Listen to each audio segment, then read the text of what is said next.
Sound check one, sound check two.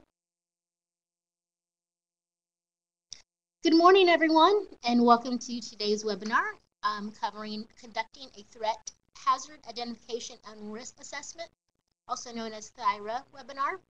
My name is Cynthia Arredondo, and I will serve as your host for this event. This morning, again, we are fortunate enough to have Laura Stone and Tom Kelly, who are both school safety specialists here at the Texas School Safety Center. Before we begin, as we've done with the other webinars, I'd like to go over a few basic ground rules. First one is that the chat feature is located at the bottom right corner of your screen. Should you have any questions during the webinar, please enter your question in the chat box.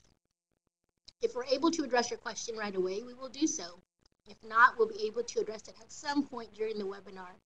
We certainly encourage you to take this time to ask any questions that you have of Tom and or Laura, and I'm pretty confident that they'll give you a good answer. As I mentioned, we'll have a Q&A session at the end of the webinar as well.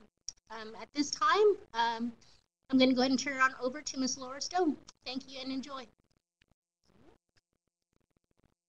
Thank you, everyone, for joining us this morning. We have a couple of objectives and outcomes that I'd like to review quickly before we begin. First of all, we want to make sure that by the end of this webinar, you're able to recognize the importance of conducting a hazard and threat analysis, and then also being able to identify the 4 steps in the THIRA process.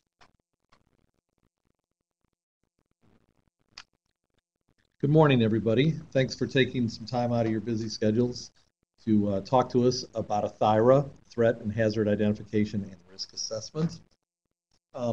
As we know, Texas Education Code 37.108 requires that districts adopt and implement a multi-hazard emergency context, meaning that the EOP addresses any hazards that the district identifies as having a potential effect on operations. Written into Texas Education Code 37.108, it says that the EOP must address 4 phases of emergency management: mitigation, preparedness, response, and recovery. Therefore, each district must assess and identify their hazards and threats to know what you have to address within your EOP. The threat and hazard identification and risk assessment is such a tool that we can use for that purpose. So, tying this back to our entire EOP webinar series, making sure that the Texas Unified School Safety and Security Standards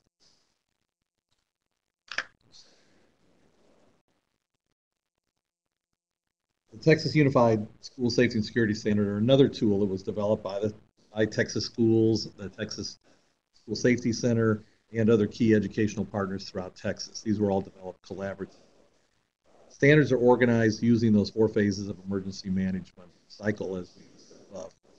Standard 1.5 under mitigation/prevention, it introduces as a best practice the conduction of a THIRA. Standard 1.6 prompts school districts to utilize the results of that THIRA to develop their protective actions excuse me, and activities and plans as part of their emergency operations.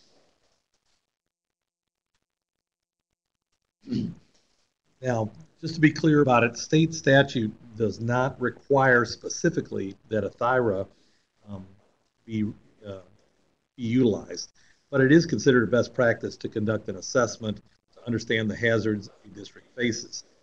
And by following the 4 steps of a THIRA, the district can plan for all phases of emergency operations as addressed in the emergency operations. Now, again, our previous versions of the standards stated that you conduct a hazard assessment. And so a THIRA is just a little bit of an extension of that hazard assessment so that you understand a little bit more about all your threats, not just listing them, but listing them, putting them in context, understanding the situation, putting those into actions within your emergency operations.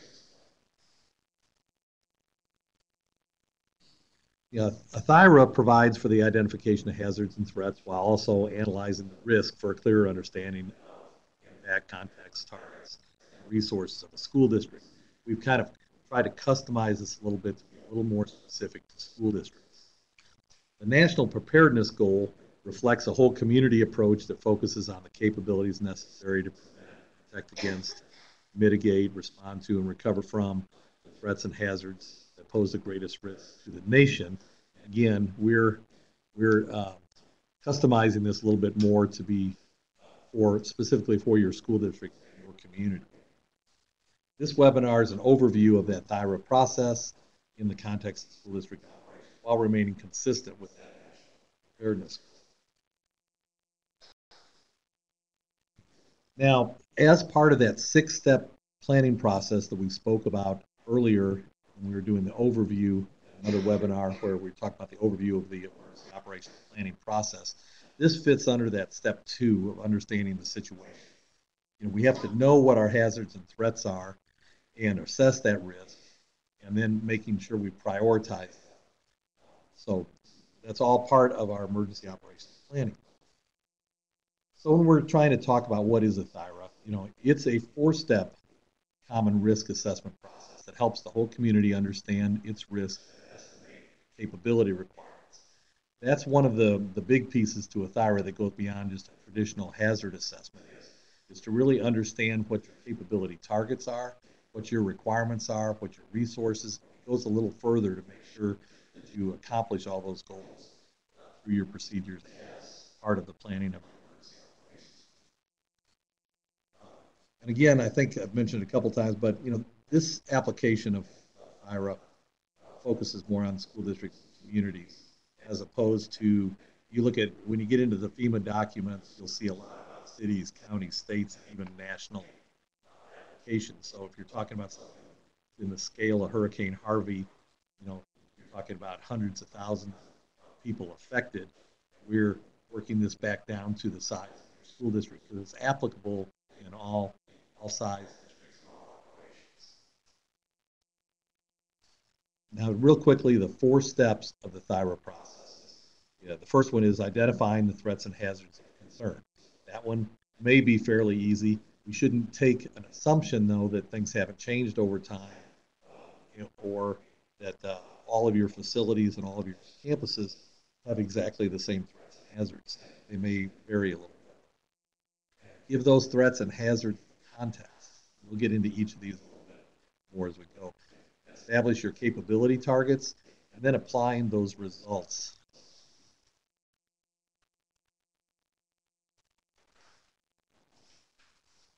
All right, I'm going to turn this over to, not yet, sorry.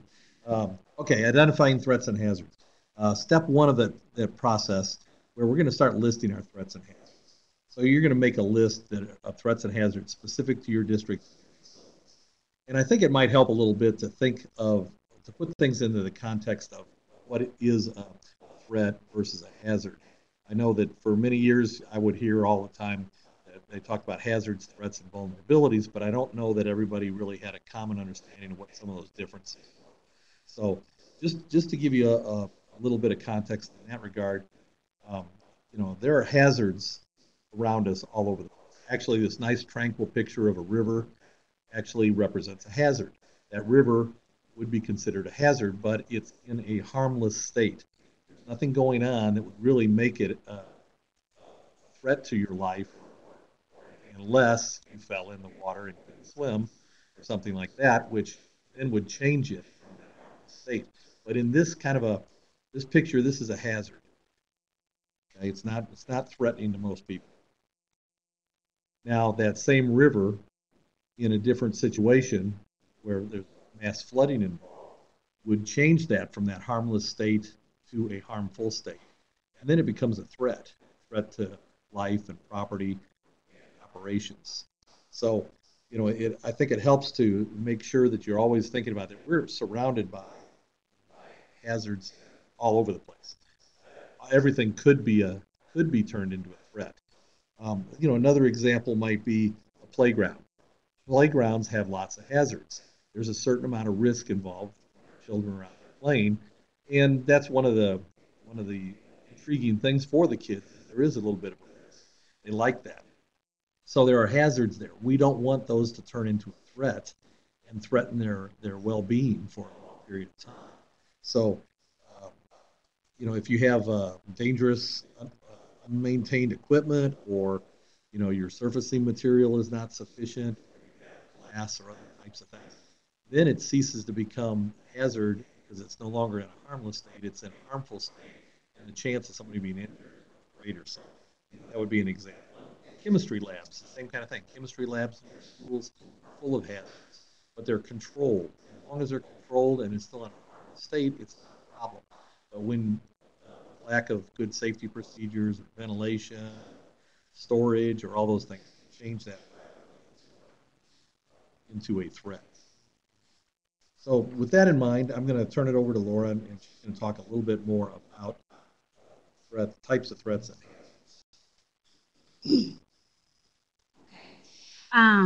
Continuing on, typically threats and hazards fall into three different categories: natural, technological, and human caused. So I'll just break these down for just a couple of minutes and get your understanding of the three categories.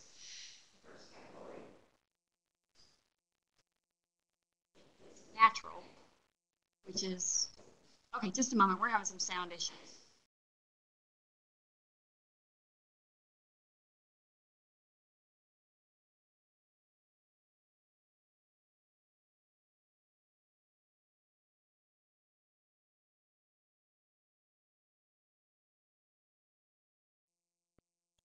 We'll be back online in just one moment.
I think that's what it might be.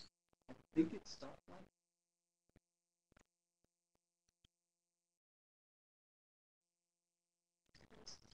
Sound check. 1, 2, 3. Sound check. Okay, this time we're going to go ahead and continue. Thank you for your patience.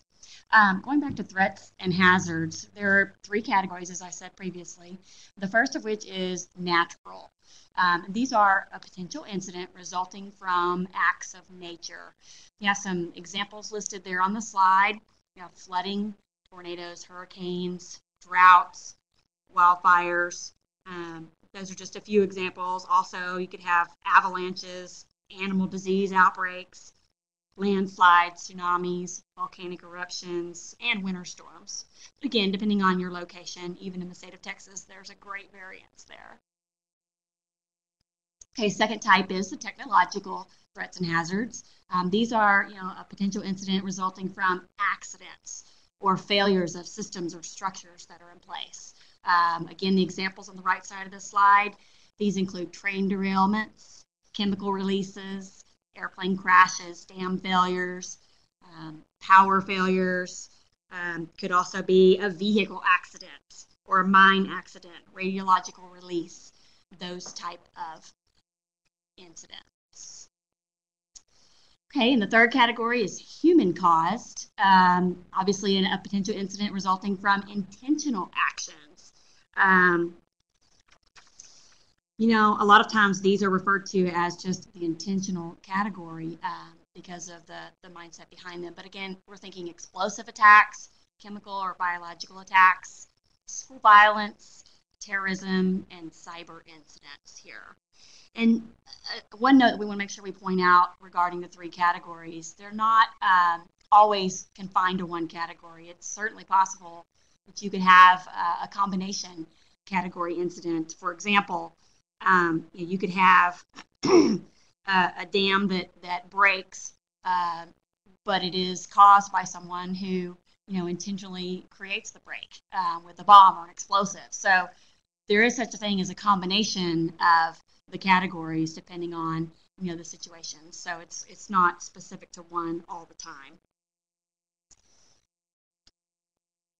Okay, also in thinking about our threats and our hazards as you're trying to identify and get a really good, strong core list of them for your district, there's a lot of really good resources online.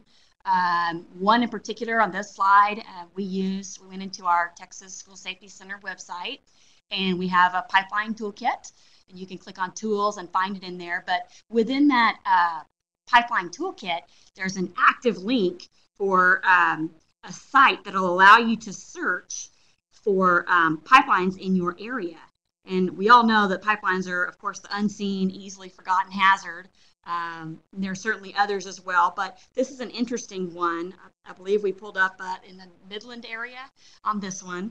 All different levels you can pull up, but it is a really good resource to use to look and see what is actually coming through your area.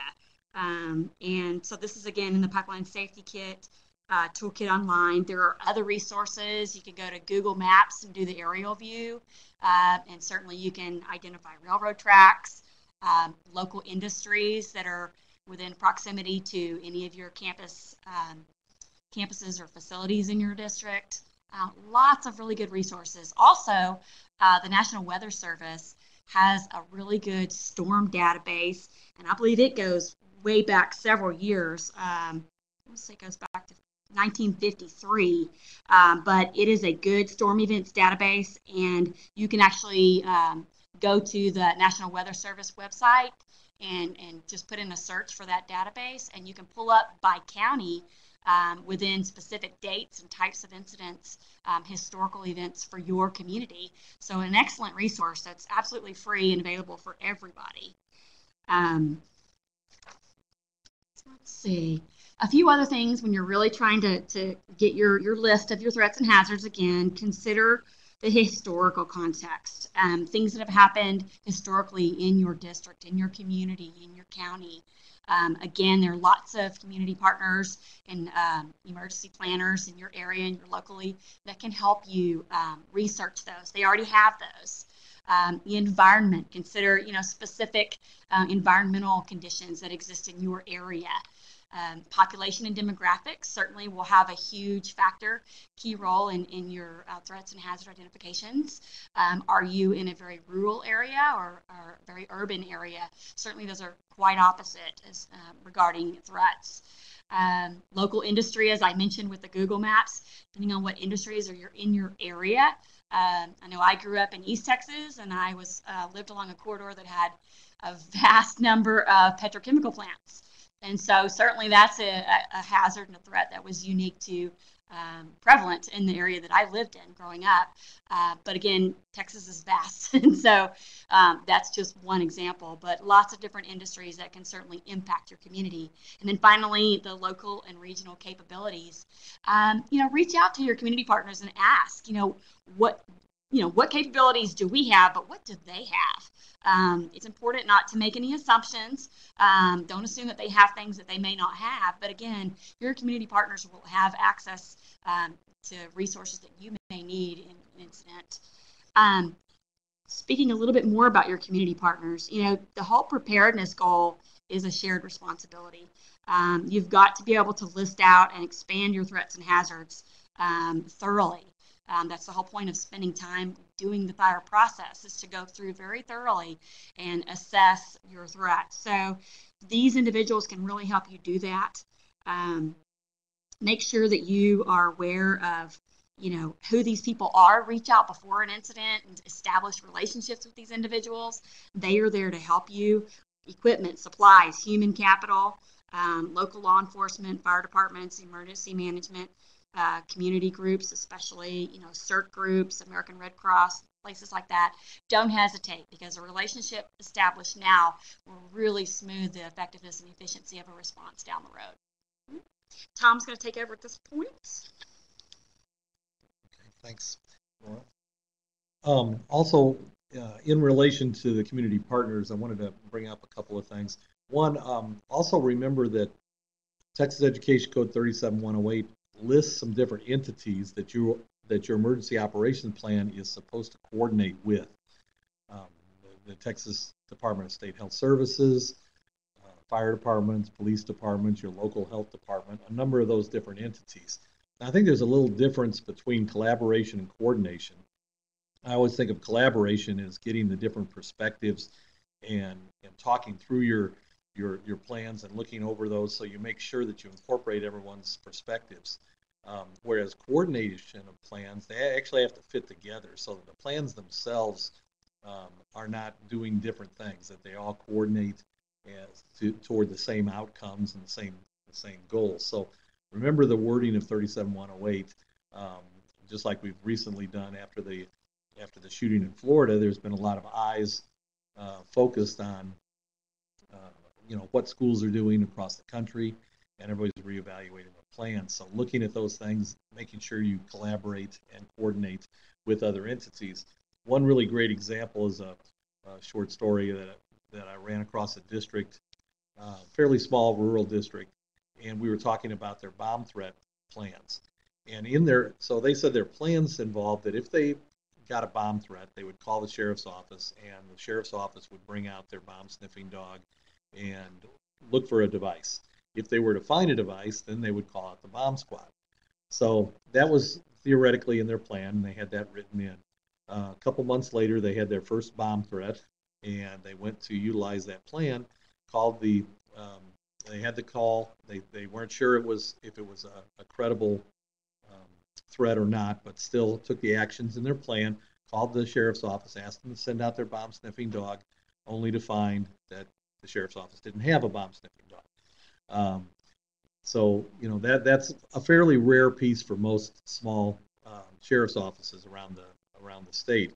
Usually those are associated with bigger entities or even some military installations, but they don't always have those. So then they said, okay, we'll send out your bomb squad. Well, again, that's another one of those things, that bomb squads are not usually born out of small communities. They're usually maybe an Air Force base or a military installation or a fairly big city.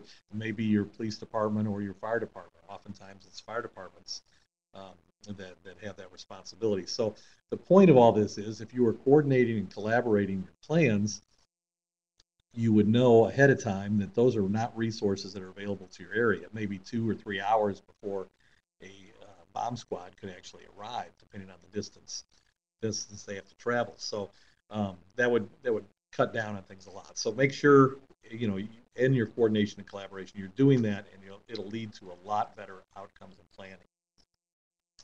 So step 2 of the THIRA gives the threats and hazards context. So it's not just sufficient to say, well, we might have a tornado, we may have a flood, we may have spring storms, all those kinds of things. You really need to look at each one of them and add context. Context descriptions outline the conditions, including time and location, under which a threat or hazard might occur. So, if you're thinking about tornadoes, and I always think of the spring, because that's when we first start seeing tornadoes pop up. And the heating that goes on during the day oftentimes culminates in some kind of a storm later that evening.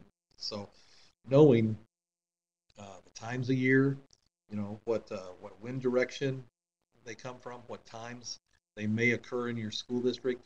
Oftentimes it's early evening or maybe even later in the evening, but it also occurs sometimes on very hot days when it heats up earlier. So it could happen right around your dismissal time and loading buses. So it's very, very important that you consider that. And like Laura said, you can look at some of the statistics from prior storms and information in your area to help kind of predict and prepare for what kinds of things could happen. Looking at your wind direction, if you had whether it's a hazmat spill or the tornado itself, oftentimes follows some of the wind directions.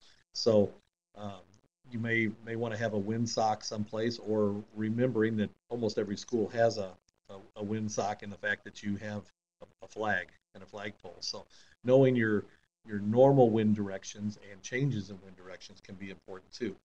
But the seasons, the time, your dismissal times, even the way your building is oriented on its site may have something to do with an outcome of a tornado. How you align your tornado safe areas to not be in the same direction that a tornado would normally hit. So you have to look at each of those different different hazards and threats and figure out how it would affect your community. Railroad tracks through the middle of town may separate you from medical assistance. All sorts of issues like that. I think we think of a train derailment sometimes only in terms of a hazardous material spill, when oftentimes really just the train tipping over itself may stop you from having your transportation operations run normally. So, planning for all those things. One example of a very difficult situation was the tragedy and explosion at West, Texas. I think everybody knows that a couple of days ago was actually the 5th anniversary, April 17th of 2013 at 7:51 p.m. The fertilizer plant that was very close to the schools and community exploded. And again, the community kind of grew out toward the fertilizer plant, but in the pathway was a nursing home. Unfortunately, quite a few responders lost their lives. So, some of the impacts of that explosion were, first of all, of course, the loss of life and injury, and there were hundreds of people injured, and unfortunately lost a lot of responders and a few of the patrons from the community as well. But it affected nursing homes. It affected the economy for years, the facilities for years. Schools were not able to operate at all. That coordination that we talked about before, including memorandums of understanding and relationships with other districts, allowed the school district to work with Connolly ISD, and the two of them together put together a phenomenal way of continuing their operations. So they had a very good continuity of operations plan, and because of the relationships they had, those kids only missed a few days of school and were right back in to a very welcoming, good learning environment, participating in their education with Connolly ISD. So it was West Connolly or Connolly West. They worked together and embraced each other for a long period of time. And then there was a series of portables that were brought in after that. So a very good example of a whole community that could have totally been decimated by this. But because of the planning and the relationships and the coordination, they've come through this, very admirably. So as we think of it, that's probably one really good example of something that can occur we have to try to plan for. So when you're creating context descriptions, we're going to give you a few examples of a few different types of threats, and these are very broad, and yours are going to be more specific. It's a little harder for us to do it here without knowing the size of a particular district. We're looking at all sorts of different districts, but the threat and hazard here is we just use the threat of a tornado. So in this context description, it's an F3 tornado was indicated heading toward ABC Elementary School at 2:00 p.m., traveling at 30 miles per hour. Okay, it's pretty specific. It gives you a little bit of time frame, which it probably is a tornado warning, not a watch at this point in time. So that kind of puts things in the context, and so you can start figuring out your resources and your steps based on this context description. Another example, a little less urgent, but still affecting the school, might be a threat of a water failure. Let's say you have a water main. At 1:30 p.m., a water main broke in front of XYZ Middle School, and all water to the school has been shut off. Well, immediately you have to think of what that means. It's 1:30 in the afternoon, start putting some context to it. All the water's gone, so what might that affect? So that's your context description there that'll get you started to identify impacts and some of your processes. Another one would be a bomb threat. At 10:00 a.m., Anywhere High School received a bomb threat by phone. Based on the information provided, the threat was deemed credible. Approximately 1,200 students and staff are in that facility. So again, there's a little bit of a context. We've made an assumption in this case that the bomb threat was deemed credible. That may change your operations right there, just for the fact that you felt it was a credible threat. So then we would move into identifying some of the impacts. In our first scenario, when we talked about the tornado, one of the things is you're probably going to immediately suspend your normal operations and then move everyone into, hopefully you have some pre-identified areas of campus, the safest place you have within your campus. This is something that gets overlooked oftentimes until all of a sudden you have a tornado. So hopefully you're identifying those areas, you're drilling them and practicing as if the tornado is real, and you're putting everybody in those positions. Don't just say, well, we're not going to move everybody from the second floor down to the first because that's a big hassle. No, you have to. You have to move all those people down, practice just the way they would in a real scenario so you can see how many people fit. Is this a good area or not? How far from exterior doors? All those kinds of things.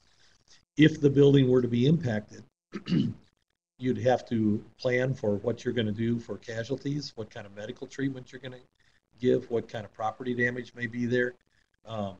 Any kind of situation could exist. Maybe it's a little bit of wind damage. Is it enough that you need to delay your release so that you're not releasing kids right at the time the tornado comes? Might you have to delay it long enough that you have to reunify later on and put the children back into contact with their appropriate family members? And then, facing your loss of operations for an undetermined period of time. So you'd have to identify those for each hazard and each threat within the context of your schools. Water failure, similar types of things. Limited or no use of the restrooms. You'd have to probably distribute some drinking water. Nobody gets as thirsty as they do the minute they find out they don't have anything to drink, and then all of a sudden they're very thirsty. Or you don't have to use the bathroom until you find out they don't work, and now all of a sudden everybody's got to use the restroom. So, those kind of things happen. But you may have to distribute that drinking water, possibly talk about early dismissal, maybe coordinating with your fire marshal. They may not want anybody in the building if there's no water to be able to fight a fire. So all those things affect your heating and air conditioning systems, your heating, ventilation, and air conditioning systems. Some of them, a lot of them, require cooling towers, chilling towers that have water circulating through. So that may be affected too. And, thinking about if those things all fail, you may have to do a reunification. It may just be an early release, or maybe you can, kind of hold out through that day, seeing as we already looked at the time at 1:30. So that may be a possible impact. So these are just some ideas of some of the impacts from a particular scenario. I'm going to turn this back over to Laura now, who's going to take you through step 3. Oops, I didn't even go through the bomb threat yet. Okay, I'll take that back. I was trying to get out too early. And the bomb threat, same kind of thing. You'll probably end up ceasing your normal operations. You got to determine right away whether there's off-site evacuation or reunification necessary. Some bomb threats may be resolved fairly quickly, especially if you don't find them to be credible. But then again, you may have to do an off-site evacuation or something. You may have a reunification. And if you're reunifying in another school, you got to think of the impact to that school as well. You got crime scene preservation. You're going to have emotional support. You may have to have food service if this goes on into the evening. I know that some of the schools up in the Killeen area, Fort Hood, has had the base closed before because of a threat. All of a sudden, those schools that are on base, it may be many hours, so they have to start thinking about feeding them dinner and taking care of folks until they can do reunification. So you may have to have food service, and the impacts to responding agencies, especially if something's widespread. So again, that's a impact. So now I think we're ready to move on. Step Laura. 3. That's right. Okay. So step 3 is establishing your capability targets. And in this step, you're going to assess each of the threats and hazards that you have in context, and you're going to develop goals in which you really want to accomplish through each of those. So first, obviously, what are capability targets? Well, they're best described as what you want to achieve in a particular area of preparedness. Okay? They need to be very specific and measurable. And in order to do this, you've got to consider those impacts. And then you've got to consider, what are your desired outcomes for that threat? What is it that you want to be able to do? You've got to include size, complexity, time frames, and of course the level of resources and efforts that are going to be required to carry those out. So again, we're going to go back to the 3 scenarios that we've been looking at, and we're going to establish just some sample capability targets within each of these. Again, you're going to have multiple targets. We're just generating one so that you can see an example of what might be something you would want to have as an outcome here. So going back to the tornado, upon notification, you would move all occupants of the affected facility, so 100%, into a designated tornado shelter within 15 minutes. So again, these are very specific and measurable goals or outcomes that you want. You would have more than just one, but that would be one example, again, of a capability target for a tornado threat. Okay, looking at the water failure situation, in this incident, you might have the target of providing emergency water supplies to designated areas of the school within 1 hour and facilitate normal dismissal. Okay, obviously, you know you're going to need to bring in water. You may have already decided on your campus, in advance what areas you want to provide that water to. Obviously, there's huge variances here. Are we talking about a high school campus with thousands of students? Or are we talking about an elementary that only has 500? So really important that you think through that, and you will again have more than one capability target. Let's go back to the bomb threat scenario also. Possible capability target or goal would be to evacuate the building within 15 minutes and conduct an off-site evacuation of all occupants of the affected facility to a predetermined site within 2 hours.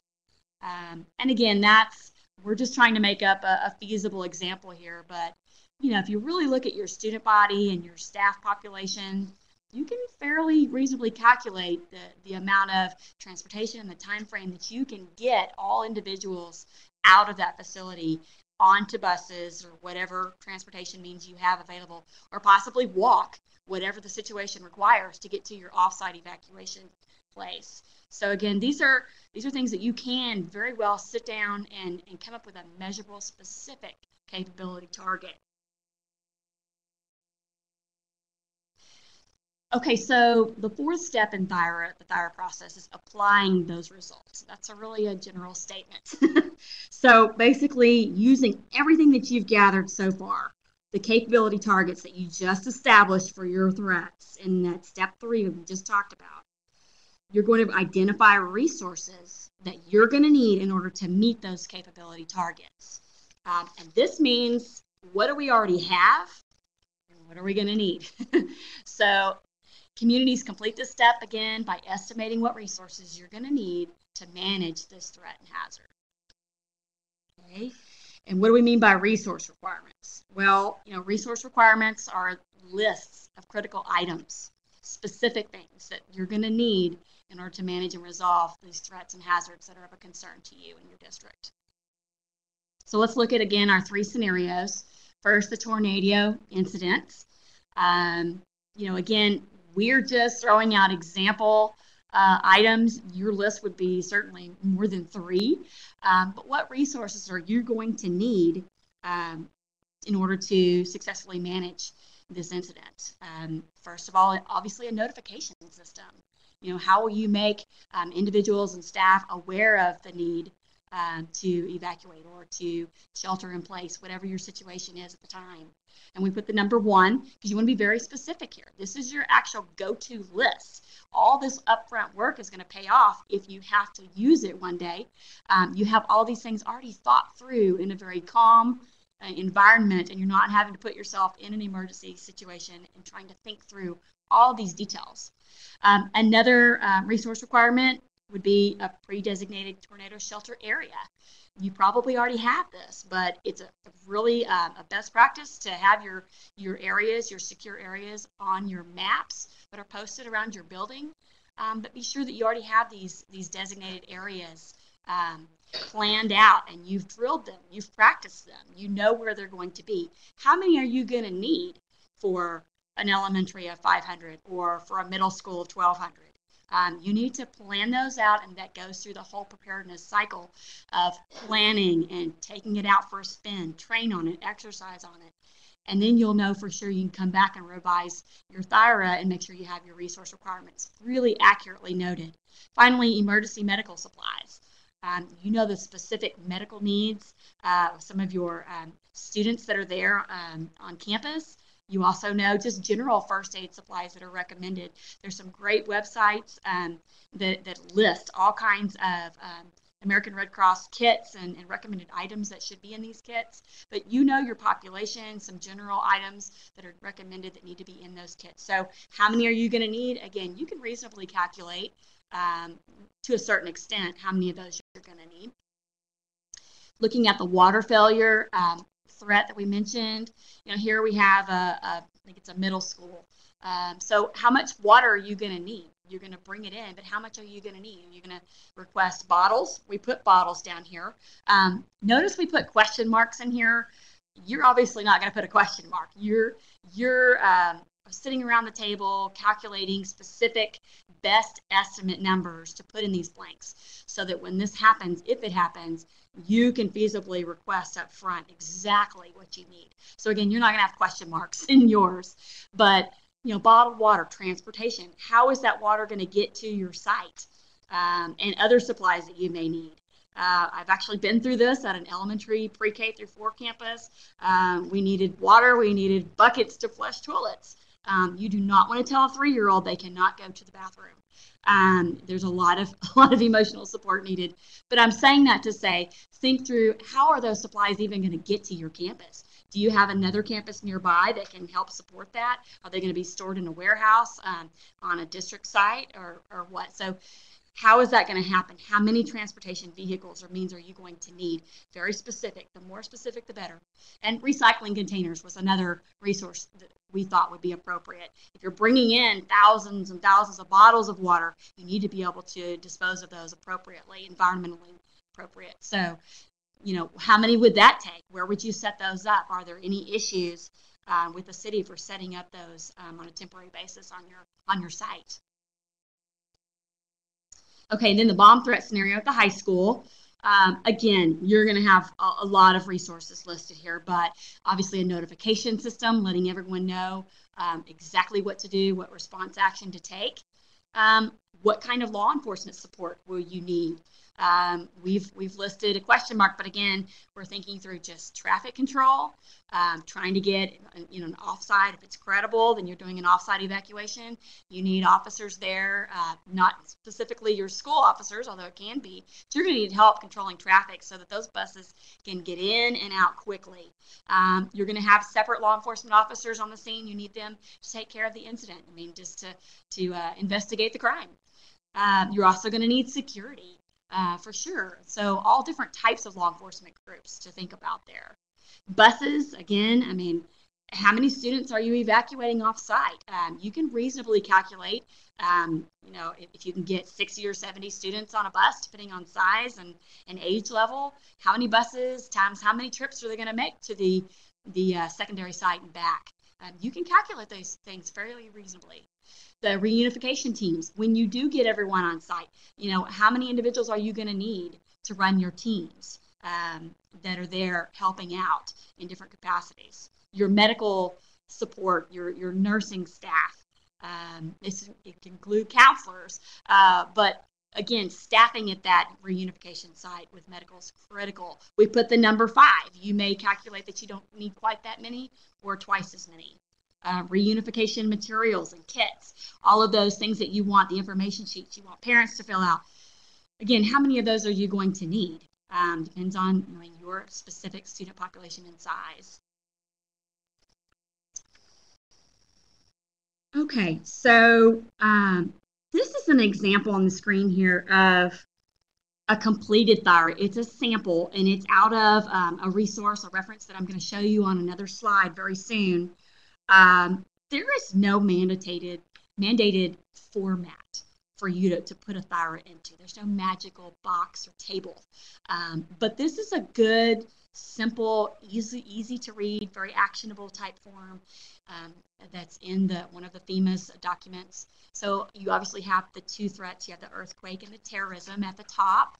Underneath it, they've added, and I'm not going to read it, but you can read their specific context description for both of those threats underneath there. So it gives you some really good kind of worst case scenario or a really reasonable scenario that could happen there. Then underneath that, you have your capability target. Remember, those are the goals, the outcomes that you want to have happen. And we talked about how specific and measurable those need to be. I mean, you're looking at some very specific ones there in the middle of the chart. Within 72 hours, we're going to rescue 5,000 people in 1,000 completely collapsed buildings. Now, again, when we think about FEMA examples, we're thinking on a much broader, grander scale. We're thinking about, statewide, a whole community of counties. So their examples are much more extensive. We're in this process today, we're just trying to give you examples that are very school district based. But this is, coming from FEMA again. But again, I mean, there's a very specific capability targets. And then finally at the bottom, you see the list of resource requirements down there. It's listed using a specific NIMS typed resource standardized system that FEMA has in place. If you're interested in that system, there's lots of information in the guide I'm going to show you in a second. But basically, we just want you to understand the importance and the value in sitting down beforehand and thinking through and calculating as best you can, what are we going to need if this happens? So these are typed resources at the bottom there, different types of task forces, different types of things that you would need there. And then they have a specific number that they're requesting based on the charts that are in the guide there. Really, the main focus of the THIRA that we really want you to be able to walk away with today is going through this process really forces you to look at what is it that we need to be prepared for. As a district, what threats are viable? What do we really need to be prepared for? Let's think through those. What resources, again, are we going to need if we think through that scenario? What are we going to have to be prepared? And then, who are we going to work with? What other resources beyond what we have are we going to be able to reach out to and have access to confidently?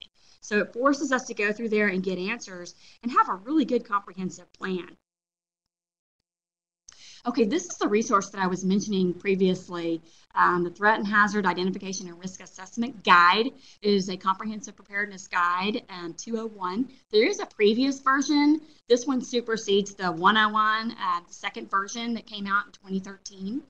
And you can find this, the website right there on the slide for you, FEMA.gov. There's tons of resources. This guide walks you through all four of those steps in much greater detail than we did today. Again, when you think FEMA explaining, you're thinking nationwide, statewide examples and resources. And so you have to read that with that feather in the back of your mind thinking, okay, I've got to put this in a school perspective, the district perspective. But it is very thorough and can give you other detailed definitions and examples beyond what we gave you today. Also, once you complete the evaluation for this webinar, a link we will provide in the handouts that you have access to will be there, so that you don't have to go online and find it. We'll provide that link for you in the handouts as well. Any other comments? Oh, yes, thank you. I did try to go online to training.fema.gov, and there is a THIRA course, and it is an independent study course. And it is currently being revised, unfortunately. But there is one, and when it comes out, I'm sure it's going to be a very detailed, thorough walkthrough of this guide that I'm showing you here. But again, it is Independent Study Course 2001, 2001. And once it is finalized and revised, it would be a really good resource for you to go through and kind of get some more information in detail about the topic that we're presenting today. I wanted to mention one more thing real quick too. Don't forget that your community partners, your local emergency managers, your county emergency managers, and state officials as well are doing the same type of process. So you should be included as a school district. You should be you're a governmental entity. You're part of that whole community. So make sure that your voices are heard as well, and any opportunities you have to get with some of the mitigation planners in your area, any of those other resources, your local emergency management planning commission, or council, can help you with your parts of it, and also you can add some insight into theirs. So again, thinking about community resource and everything, you don't have to reinvent the wheel all the time. There's a lot of other entities out there doing some of the same similar work. So just wanted you to be aware of that as well. I'm going to let CJ bring us home here. All right, thank you, Tom and Laura, for the wonderful information. At this time, I'm going to ask you all to submit your questions into the chat box and really take an opportunity here to have we're fortunate enough to have Tom and Laura's expertise available to us now. So if you have any questions, please submit them in the chat box. As we receive the questions, one of the things that I also wanted to cover is at the end of the session, most likely by tomorrow, you should be sent an evaluation link. After you successfully complete the evaluation, we will be sending you a link to the resources, materials, handouts that Tom and Laura have prepared for this particular webinar. So again, feel free to insert any questions that you may have, and I know that Tom and Laura will be standing by for a few minutes. Okay. While you're thinking about asking that question, let me give a little hint at next week's webinar.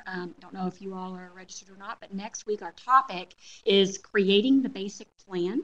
And we have a guest presenter, Mr. Boyce Wilson, will be presenting from Waco on this topic. So I'm sure he'll have a lot of really good information in depth to share with us next week. So we look forward to that topic next webinar. And also, of course, I'm going to leave this up, but Tom and I both are offering our emails and our direct phone lines. Please give us a call if you're thinking about this webinar over lunch today or tomorrow morning sometime and you have a question. It's not too late. Just pick up the phone or email us. We'll be glad to share some information with you or point you in the right direction to some information that you might need. So don't hesitate. We're going to wait just a couple more minutes in case there are any questions that are coming up. One final thought that I did want to share about the THIRA process is that it is ongoing. It is not a one-stop shop. Like all of your EOP plan, your process, it's something that you go back to and you update. You might have new threats or hazards that you want to add that have emerged in your community. Consider updating the context descriptions for changing demographic factors. Change is always the constant. So make sure that you have a plan in place to come back and revisit your THIRA and revise some of these portions. Your capability targets and levels certainly are things that you as your school grows. Is your estimate of time or buses really going to be actionable? So again, making sure you go back in and revise and update the different components of the THIRA will make it effective at any point in time during the year that you're using it, so that you need it. So okay, we'll wait a couple more minutes for any questions.